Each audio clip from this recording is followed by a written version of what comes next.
আপনারা দেখছেন ২১শে টেলিভিশন।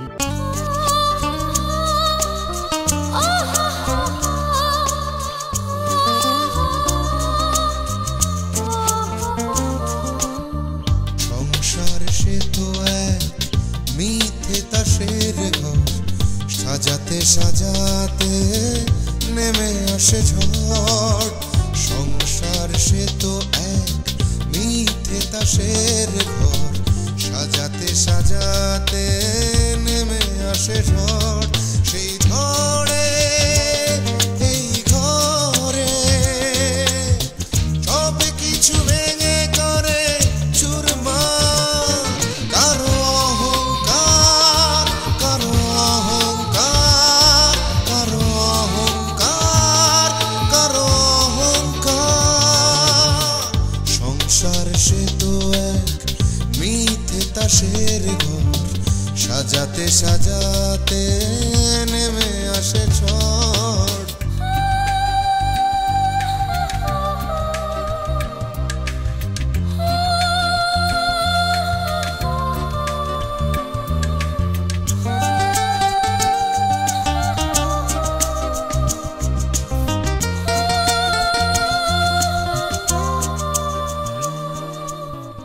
হয়তো দু চোখ স্বপ্ন রঙিন হয়, এ শুধু ক্ষণিকের অনন্তকাল নয়।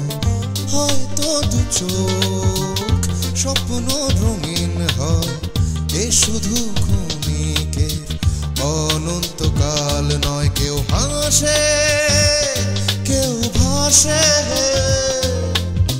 কান্নার নোনা জলে হারাবা।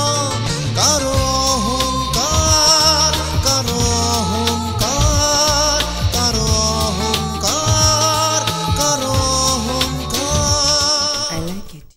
তোমার জবাব না পাইয়া আমি কিন্তু এখনো বুঝতেছি যে জামশেদ সাহেব এখনো অত্যাচার তোমারে করে। কথাটা বুঝে বল। আমি মায়ের তো সম্মত করি না। অবশ্যই করবো। কোনটা ন্যায় অন্যায় সেটা তুমি ভেবে দেখো না, মা যা বলে সেটাই করো। আমি তোর মতন অবাধ্য হতে শিখিনি। বাধ্যতা মেনে নেওয়া মানে অন্যায়কে স্বীকার করা নয়। রাজীব রে সেই দিন তুমিই সাইডে দিছ। আমার সত্যি কথা কও, আমি একটু রাগ করব না। হ্যাঁ, রাজীবকে আমি ছেড়ে দিয়েছিলাম।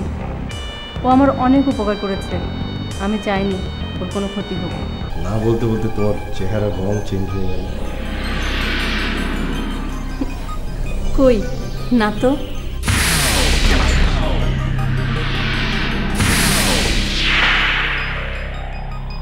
তুমি মিথ্যে বললে আমি বুঝতে পারি শোনা। তার সাথে তো সংসার করতে হবে তোমাকে। ইম্পসিবল, অসম্ভব। ওর সঙ্গে আমি ঘর করতে পারবো না।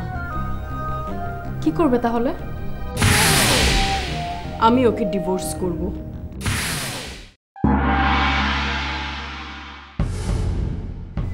আগে তো তুমি আমাকে বাদলের কথা বলনি। বলার মতো কোনো ঘটনা ছিল না, তাই বলিনি। না, বাদল আমার থেকে তোমার কাছে বেশি ইম্পর্টেন্ট ছিল। সপ্তাহে 3 দিন বাদল তোমাদের বাসায় আসতো। কেন আসতো বলো? কেন, মা তোমাকে বলেনি ও আমাকে অ্যাকাউন্টিং শেখাতে আসতো? বাদল তো তোমার টিউটর ছিল না, তাই না? না, ও তখন অ্যাকাউন্টিংয়ে অনার্স সেকেন্ড ইয়ারে পড়ে। ও আমাকে লেখাপড়া অনেক হেল্প করতো।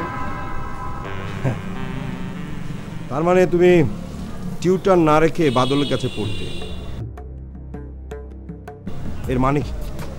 এর মানে হচ্ছে বাদলের প্রতি তোমার একটা দুর্বলতা ছিল। না, মিথ্যে কথা বলবা না। আমি আমার সাথে মিথ্যে কথা বলা তোমার একটা অভ্যাসে দাঁড়িয়ে গেছে, তাই না?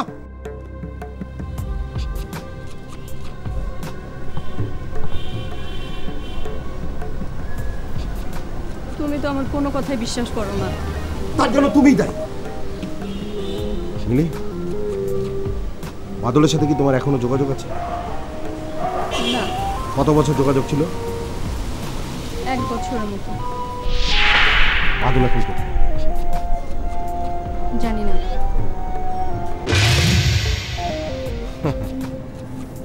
আমার কি মনে হয় জানো মিলি, আদলকে তুমি এখনো ভালোবাসো, তাই তাই তুমি আমাকে এখনো ভালোবাসতে পারো না। ভুল। আমি বিয়ের পর থেকে চেষ্টা করেছি তোমাকে ভালোবাসতে, কিন্তু কিন্তু তুমি আমি কি বলো বলো বলো আমি কি বলো? তুমি তুমি আমাকে ভালোবাসতে পারোনি। আমার ভালোবাসা বোঝার ক্ষমতা তোমার নেই মিলি। মিলি, আমি তোমাকে কতটা ভালোবাসি সেটা শুধু আমিই জানি। কে?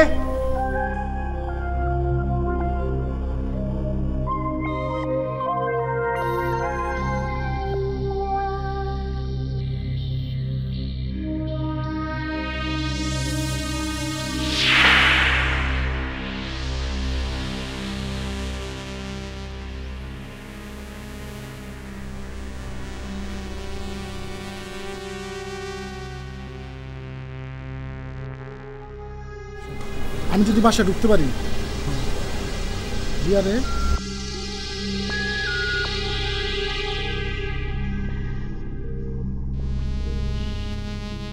রিয়ারে রাখার জায়গা ঠিক করছস? হ্যাঁ ঠিক করছি। তোর বন্ধুর ফ্ল্যাটে? জি। শোন, বাসায় যায় যদি আমি কোনো বিপদে পড়ি, তুই থানায় যা বলবি রাজু আমার কিডন্যাপ করছে। কিন্তু আপনি ফাঁদে পড়ছেন এটা বুঝুন কেমনে? আধা ঘন্টার ভিতরে তোরে যদি আমি না ডাকি তাহলে মনে করবি আমি ঝামেলায় পড়ছি। ঠিক আছে ভাই। তুই মাইক পেতে যাব।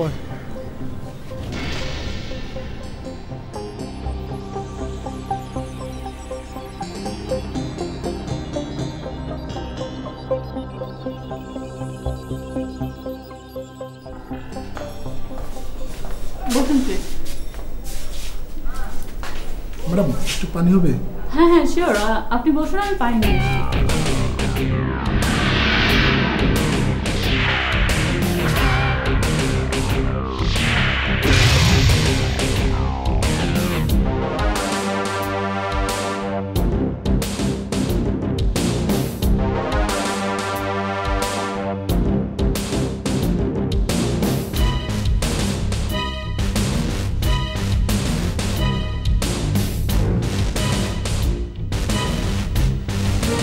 রাতুল, তাড়াতাড়ি আয়।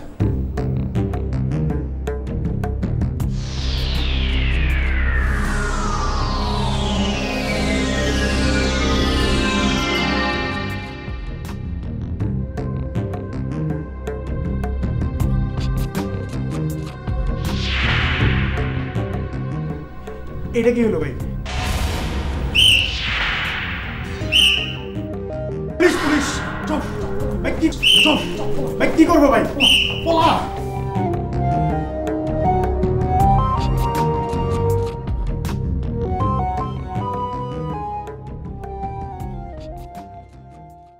Chloroform? Oh my god.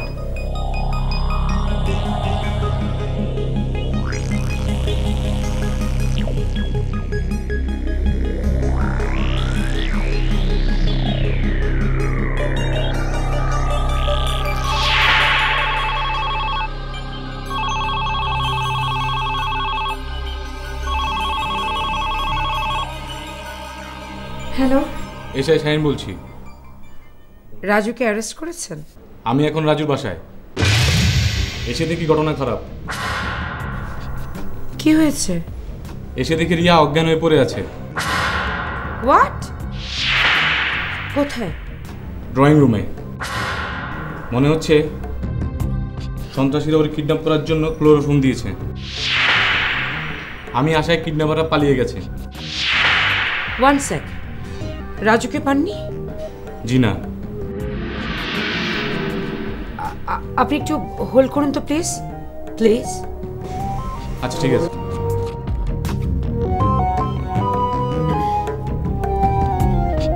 Hello, আসসালামু আলাইকুম মা।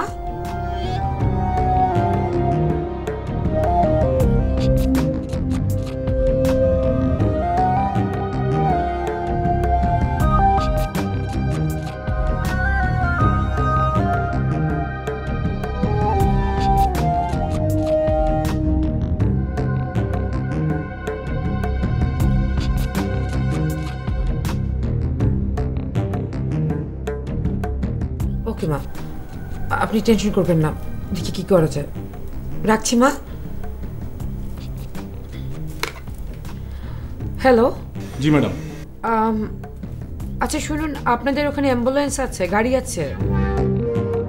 তাহলে আপনারা একটা কাজ করুন, রিয়া যে অবস্থাতেই আছে রাইট ওয়েতে ওকে বাড়িতে নিয়ে আসুন please. Thank you. Sentry, sentry, sentry, এই সেন্ট্রি।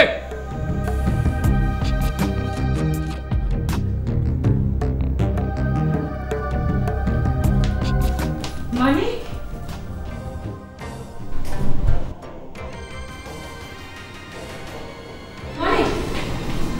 মানিক, রিয়া রিয়া বাসায় আসছে। রিয়া? ইনফ্যাক্ট রিয়াকে নিয়ে আসা হচ্ছে। কে এসেছে? পুলিশ।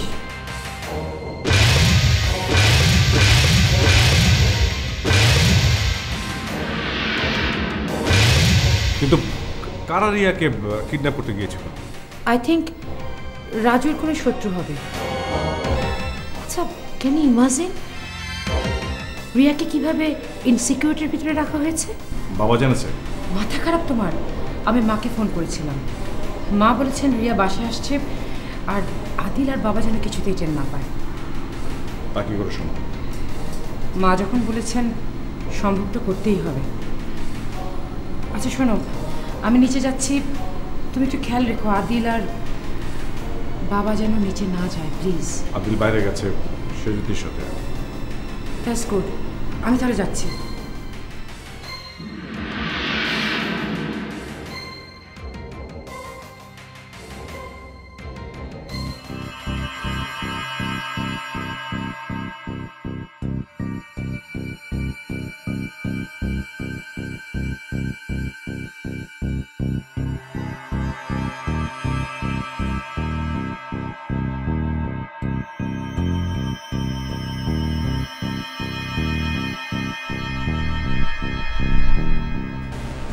ধর যদি তোর সঙ্গে আমার বিয়ে হয় তাহলে কি কি কনসিকুয়েন্সেস হবে সেটা আমি তোকে বলে দিচ্ছি। নাম্বার 1, মা কিছুতেই মেনে নেবে না এবং তাতে তোর অনেক বেশি গঞ্জনা শুরু হবে। কিরকম গঞ্জনা? সংসারে যাবতীয় কাজ তোর উপর চাপানো হবে, ঘর মোছা, ঘর ঝাড় দেয়া, রান্না বান্না, সব কিছু। তো ভাবি আমাকে হেল্প করবে? না, ভাবি মার পক্ষে কথা বলবে। তোমাকে বিয়ের প্রসঙ্গে কিন্তু ভাবি সবসময় আমাকেই সাপোর্ট করে এসেছে। গতকাল থেকে কিন্তু ভাবি তা করছে না, কারণ মা নতুন একটা বিজনেস স্টার্ট করছে এবং সেই বিজনেসে ভাবিকে এমডি বানাবে বলে বলেছে। সুতরাং মা যা বলবে ভাবি সেটাই মেনে নেবে। কি বিশ্বাস হচ্ছে না? ওকে, আমি তোকে প্রমাণ করে দেখাবো ভাবি তোর পক্ষে না বিপক্ষে। কিভাবে প্রুফ করবে? ঘরে যাই, তারপর আমি তোকে প্রুফ করে দেব। ও হ্যাঁ, যা বলছিলাম, কি কি গঞ্জনা তোকে পোহাতে হবে। পদে পদে তোর ভুল ধরা হবে, তোকে নানাভাবে হ্যামারিং করা হবে, তুই কোন রকম স্বস্তি পাবি না, নীরবে কেঁদে বেড়াবি এবং তোর কান্না দেখে আমার এবং বাবার খুবই কষ্ট হবে। আমি তোর কান্না সহ্য করতে পারবো না, আমি তার প্রতিবাদ করবো, যার ফলে মার সঙ্গে এবং ভাবির সঙ্গে আমার নতুন বিরোধ তৈরি হবে এবং ঘরটা হবে একটা ওয়ার ফিল্ড। এভাবে তো আমি কখনো ভাবিনি। সাপোজ তুই সব গঞ্জনা মেনে নিলি, কোনো প্রতিবাদ করলি না, তখন শুরু হবে অন্য গেম। তোকে সরানো চিন্তা করা হবে। তুমি এখন আমাকে কি করতে বলছো? এখন আমি যদি তোকে বিয়ে না করি তাহলে তুই বলবি তোর উপর আমি অবিচার করেছি, ভাবি বলবে তার অবাধ্য হয়েছি। আর বিয়ে করলে কি কি ঘটবে সেটা আমি তোকে জানিয়েছি, সুতরাং ডিসিশন ইয়োর্স। আমরা বরং একটা কাজ করি, আগে মামি কি বলে সেটা শুনি। Good idea.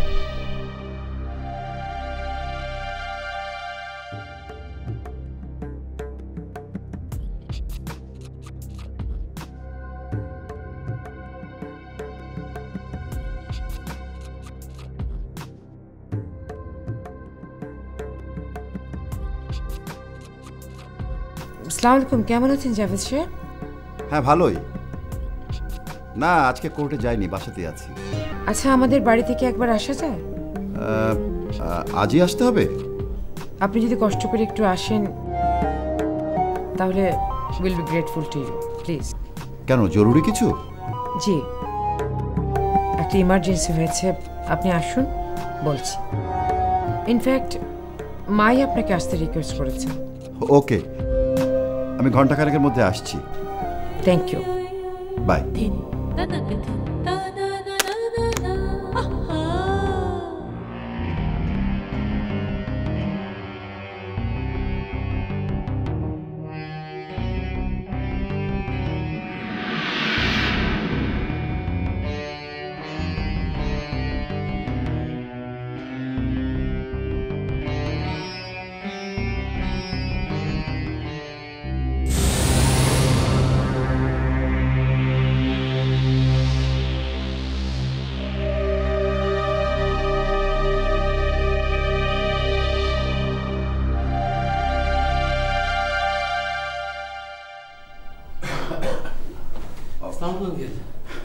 ওয়ালাইকুম আসসালাম। থাক থাক থাক থাক বাবা, থাক থাক থাক, বসো। Thank you sir. আচ্ছা, তুমি আর সুপ্রিয়া নাকি একই ইউনিভার্সিটিতে পড়তে? জি আঙ্কেল, ও তো আমার ডিপার্টমেন্টের ছোট বোন, 2 বছরের জুনিয়র। ও তো এমএ পাশ করে এমবিএ শুরু করে দিল, আর আমি তো বাবার পিড়াপিড়িতে ব্যবসায় জয়েন করতে যাচ্ছি। হ্যাঁ, সুপ্রিয়া বলেছে আমাকে সব কথা। আচ্ছা, হাবিব, ইয়েস হাবিব, 2 দিন আগে সুপ্রিয়ার সঙ্গে তোমার দেখা হয়েছিল? না তো আঙ্কেল, ওর সাথে তো আমার প্রায় 6 মাস যাবত দেখা হয় না। একবার সুপ্রিয়া জয়কে নিয়ে আমাদের ক্যাম্পাসে বেড়াতে গিয়েছিল। ও আমাকে পরিচয় করে দিয়ে বলেছিল ওর সাথে নাকি তার বিয়ে হবে। শুনে তো আমি অনেক খুশি হয়েছিলাম। আঙ্কেল, আসলে হয়েছে কি, সুপ্রিয়াকে তো আমি ছোট বোনের মতো মনে করি। আমার তো কোনো ছোট বোন নেই।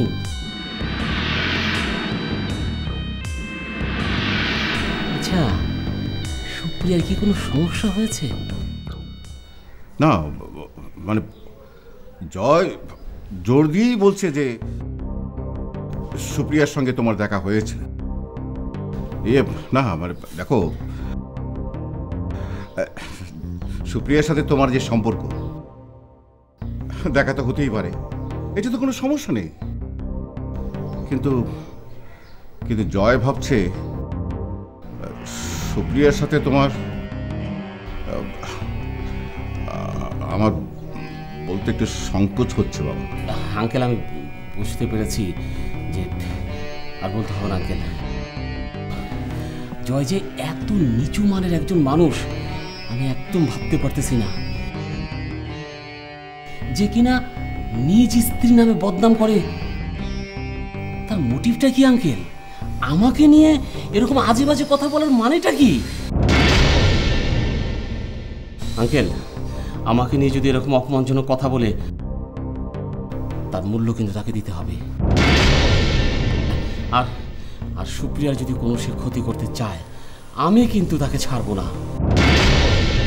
আঙ্কেল, জয় কিন্তু জানে যে সুপ্রিয়ার সাথে আমার কেমন ভালো সম্পর্ক।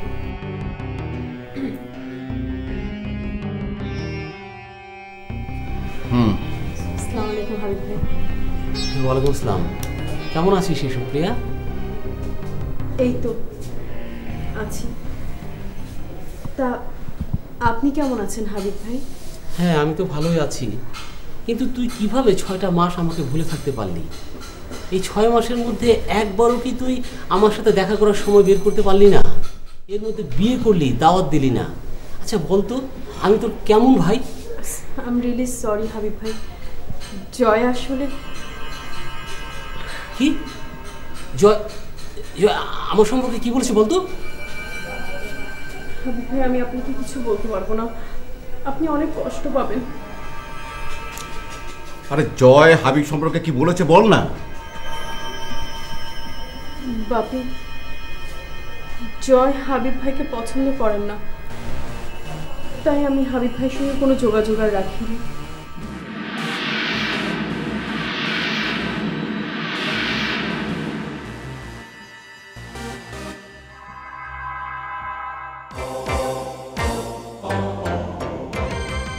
বাবা,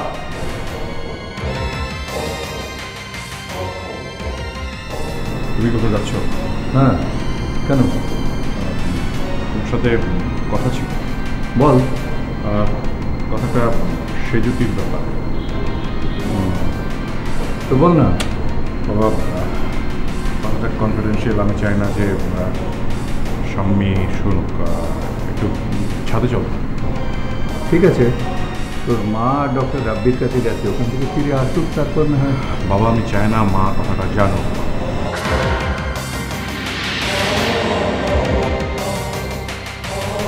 সুপ্রিয়া হাবিবকে দিয়ে যা যা বলাচ্ছে, হাবিব শুধু তাই বলছে। হাবিব আমাদের সংসার ভাঙতে চায়। হাবিব ভাবছে সুপ্রিয়া ওকে বিয়ে করবে।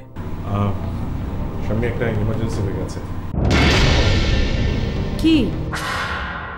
Dukka